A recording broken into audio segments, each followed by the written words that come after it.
Welcome back. You're still watching World Insight with me, Tian Wei. The program is coming to you live Monday to Friday.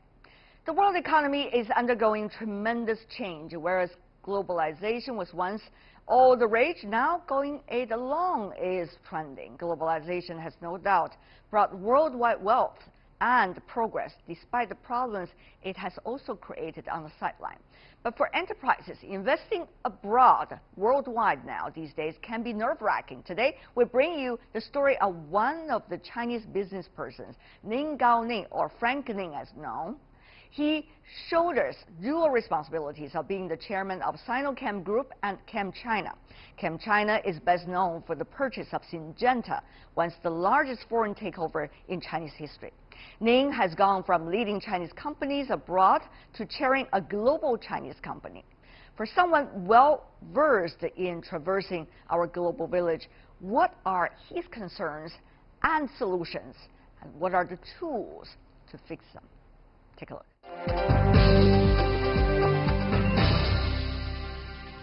Things have changed, you know. Just accept it? Yeah. Is that what you're saying? They may change again. They may last for a while. We learn technology. We buy technology. We do research. We thought that companies will work together to create a common good, common wealth, common benefit for the globe. Today, you know, it's different now. So people want to separate. People want to take care of their own interest, short-term interest. But what can you guys do? The policy maker said, you know, American first. You know, I don't know how they did the calculation. I thought that globalization benefit Americans the most. I think the history will prove that in the future. Everybody thought America is a country leading technology, leading the growth. China is the kind of country follow, achieve a lot of low-cost labor export things. Suddenly things changed. We want labor. We want assembly lines in the States. We want factories. You know, we want this. But this thing changed. Would you characterize, Mr. Ning, given your experiences, as the most challenging time in terms of globalization? I mean, you think about China's reform and opening up. China started when the world is getting ever more globalized. Joined the WTO, reform are opening up. Everything seems to be China on a learning curve. As long as you learn, you work hard, you're going to be there. So now it seems that what you have just said, the logic is very different. Is there some previous period of time that can be compared to what it is today? Can we be smarter to deal with this situation, if that is the reality we have to deal with? I think China will have to follow the rules. What rules? Of global commercial rules, including intellectual property, including international laws, everything, okay, finance, everything. That's number one. Secondly, the world must accept China is a growing country, and growing to a certain size, we have a more kind of influence on the world. So people have to accept that.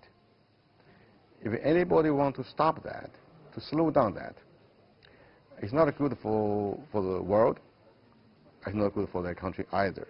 You know, I studied in the U.S. Things happen today confuse me too. Not confuse me, confuse a lot of people. Everybody. A lot of U.S. people. When people just say, we can't let Chinese companies to invest. You know, I mean, we thought this is a free market. You know, China is so welcome foreign investment. Even today, they just passed this law on foreign investment. They want to welcome more foreign investment into China. They want to treat them fairly.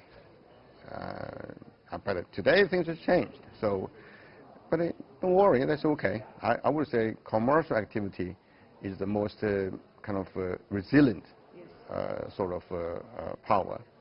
They found a way sooner or later. People say, oh, Chinese economy is number 2 in the world. Actually, on a GDP per capita, China is only 80-something. That's right. It's only 20% of the U.S., even less. So it's still far away. China still grow. you know, because you get a 20% only today. So, you know, I mean, some things still will happen anyway. So you don't worry. But maybe you may force to change a little bit your adapt. Yeah, your way of doing things. So I think it's good for China.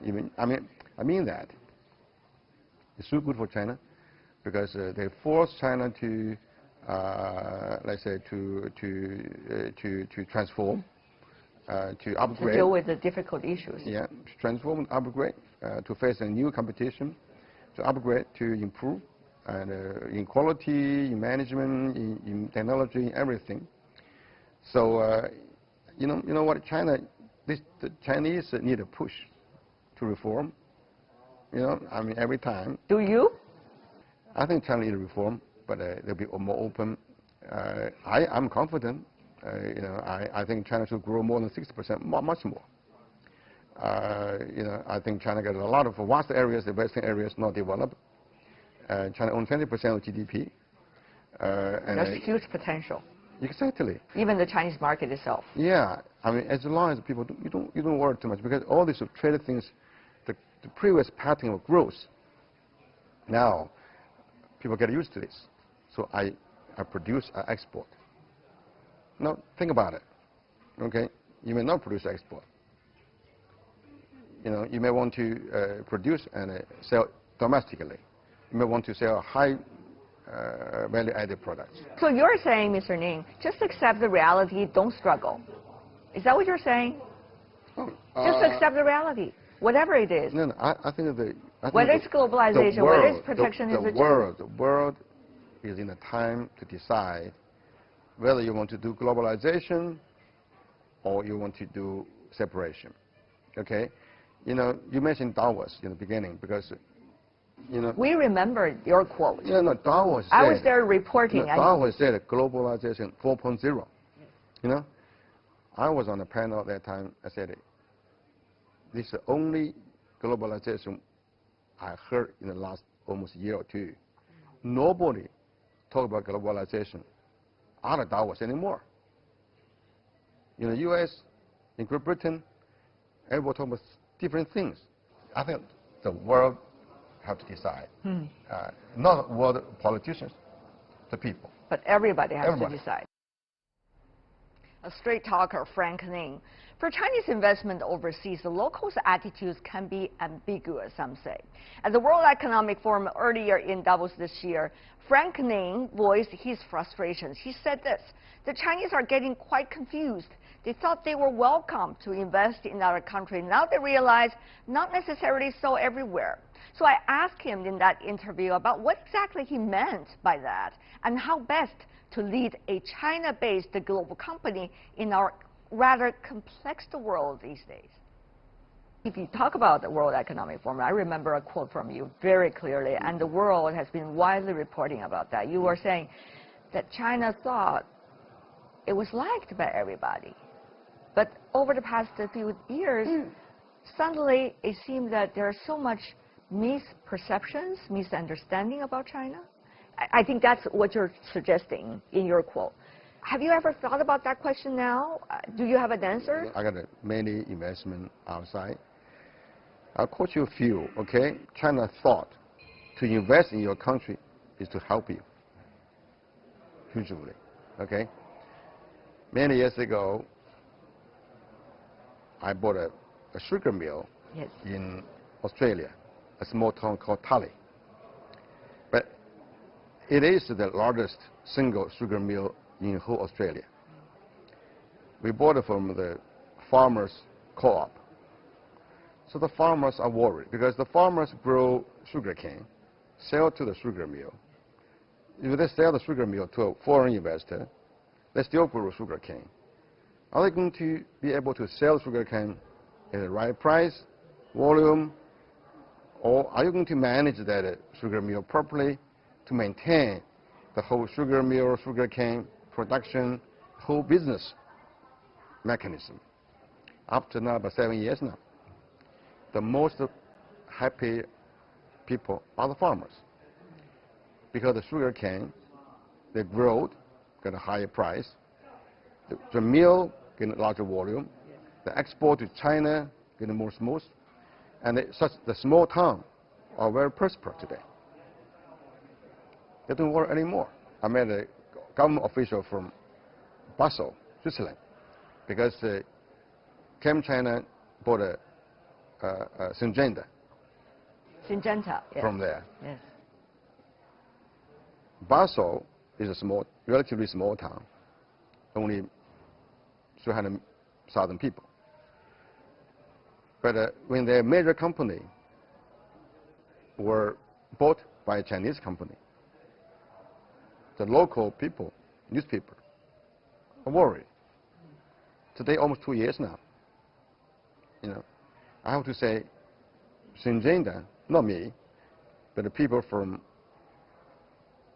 our competitor, from the financial analyst, say, Syngenta in the last year or two are the most properly managed and grow company compared to other few similar kind of competitors or similar companies. So I think the Chinese investment there benefit local people. Do you think people will really look at the case studies? Or people just make their decision already before they say I think in general, you have to accept this is investment. It's the same money.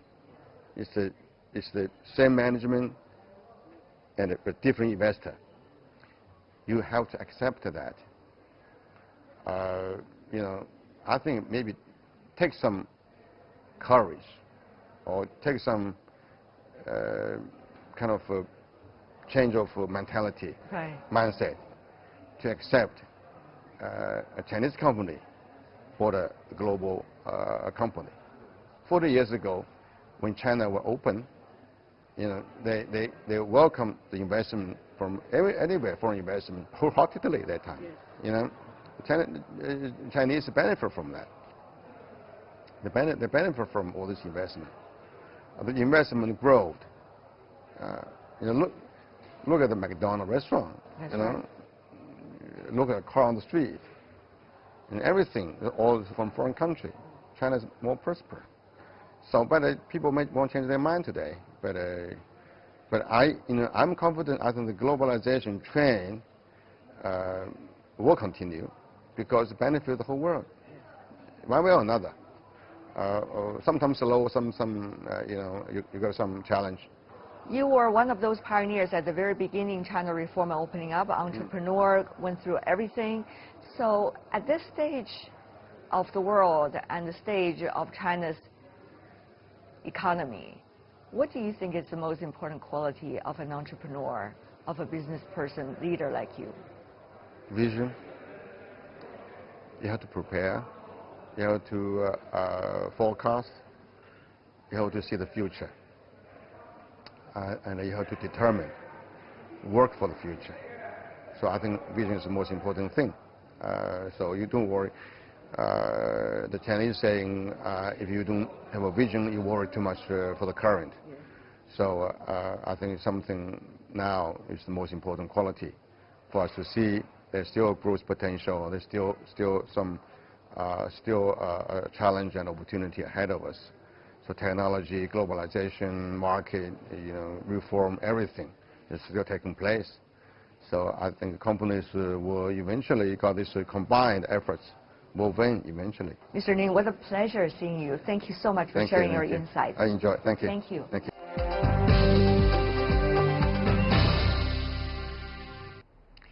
Frank Ning, one of the most well-known Chinese business figures on the global stage, talking about his understanding of the global economic and business landscape now.